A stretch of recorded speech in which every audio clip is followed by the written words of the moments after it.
One of the great contributions of the internet has been it is the democratization of extremism.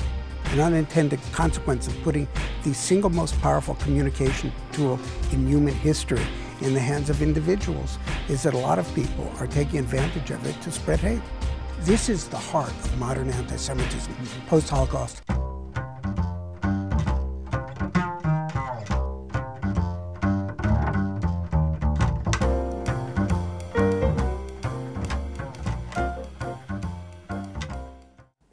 Hello, my name is Jacques Berlinerblau of Georgetown University, and you've just clicked into Faith Complex, a dialogue about the entanglement of religion and politics. Today I have the pleasure of chatting with Mr. David Friedman, Regional Director of the Anti-Defamation League right here in Washington, D.C. Mr. Friedman, welcome to Faith Complex. Great to see you. Please call me David. David, the ADL has been combating anti-Semitism since 1913. It seems to me that in the wake of the Madoff scandal and the global economic crisis, you've had some more to combat? Yeah, I mean, basically, who would think 65 years after the Holocaust that we would be fighting more, not less, anti-Semitism? Fascinating. Now, your organization recently conducted a very interesting survey in Europe, and some of the findings surprised many of us. Can you tell us about those findings? I think the two most startling, troubling findings were this. One, that roughly half of the Europeans surveyed felt that Jews were disloyal to their country. And the second, roughly a third, felt that Jews had too much power and control in business and finance. So we see some of the classic rudiments of anti-Semitic thought, the dual loyalty charge, right, and the second idea that Jews have disproportional control of the means of power within a society. So things absolutely right. And what's so amazing is when you translate those statistics into numbers, you're talking millions of Europeans holding those classic anti-Jewish beliefs. Now, part of the survey was conducted between December and January of 2008 and 2009. Is it possible that the Gaza war might have impacted public opinion? Possible, but unlikely. But there was something that turned up 2 years ago when we did a similar study that really was quite troubling.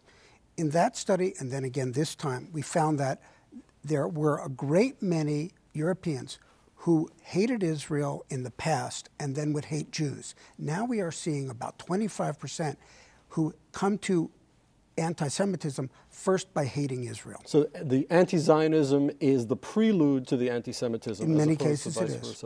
Fascinating. Now, many in the Jewish community were rather chagrined by what they saw as an unusual emphasis on Bernie Madoff's Jewish ancestry. Do you find the accusation warranted? No, I don't think that you can separate the fact that Bernie Madoff went after people within the Jewish world. That was part of the story. Most of the newspapers, most of the major broadcast networks, they only mention someone's ethnicity, religion, race, if it's directly relevant to the story. And here it was relevant to the story. I think it was. Because the victims were Jewish. The victims were, absolutely. I see. Okay, let me ask you this. Your organization released a fabulous report on what we might call cyber anti-Semitism. Of the report, what did you find most interesting there? We see the convergence of three major trends, particularly like if you look at Madoff. You see, on one hand, the rise globally of anti-Semitism. Two, you see the centrality of conspiracies about Jews. Right. And the third, the internet is becoming a major force in distributing, promoting anti-Semitism. This is the heart of modern anti-Semitism, post-Holocaust. Do a little profiling for us, okay? Give us a cyber profile of an anti-Semitic troll. Does this person live in a yurt or a remote mountain village or a basement in Queens? Is it a man or is it a woman? PC or Mac? What is it? Tell us about this person. I think it would have been very easy 20 years ago to do a profile. I don't think it's the case anymore. Today, one of the great contributions, if you can call great in this sense, of the internet has been it is the democratization of extremism. Look at the new phenomenon that has happened.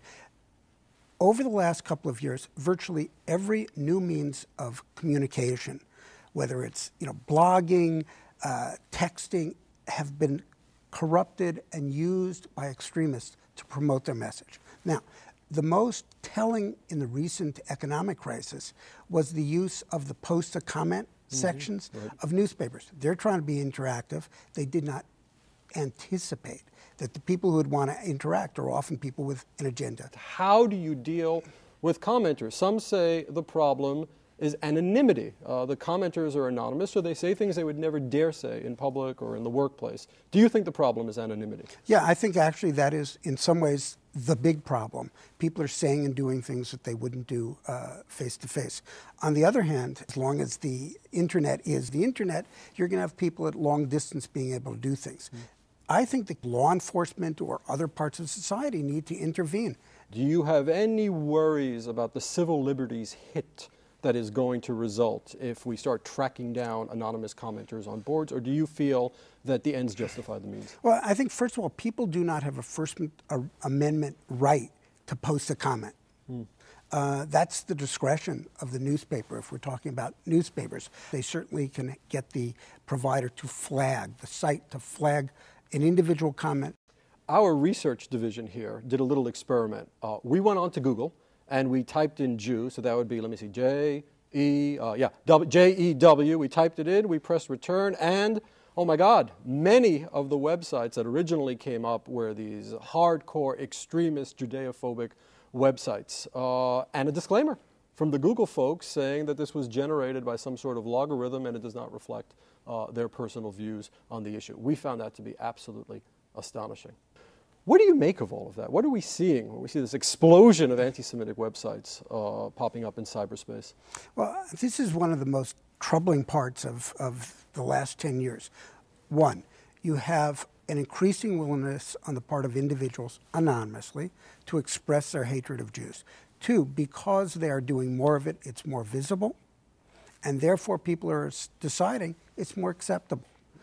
And this is really kind of feeding itself. An unintended consequence of putting the single most powerful communication tool in human history in the hands of individuals is that a lot of people are taking advantage of it to spread hate. This explosion of anti-Semitic comments and extremist websites, we see this. Does this indicate an actual increase in anti-Semitism in the population writ large, or does it just point to a few individuals that have found a medium that permits them to magnify their insanity? What would you say it is?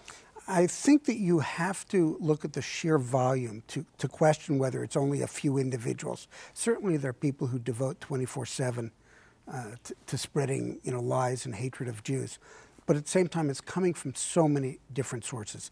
It's government-sponsored, it's sponsored by extremist groups, organized extremist groups, hate groups. So it's coming from too many places for it to be only seen as an aberration. Right. Let's say an owner of a website comes to the ADL for sage advice and they say, tell us what we can do. We are plagued by these Judeophobic remarks. Can you outline for us a plan of action? What would the plan of action be?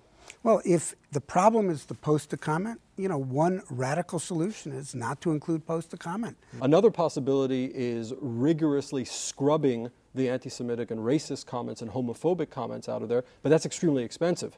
It's a business equation to decide we don't want to be associated with those values on our website, and you got to clean them off. If you are willing to put something up that gives people the opportunity to instantly make anti-Semitic comments, you have to be willing to take the responsibility.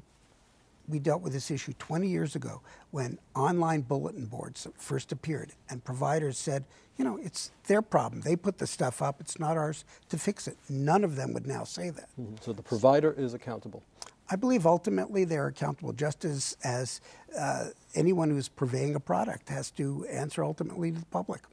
We've been speaking to Mr. David Friedman, Regional Director of the Anti-Defamation League in Washington. Mr. Friedman, thank you so much for appearing on The Faith Complex. My pleasure, Doc.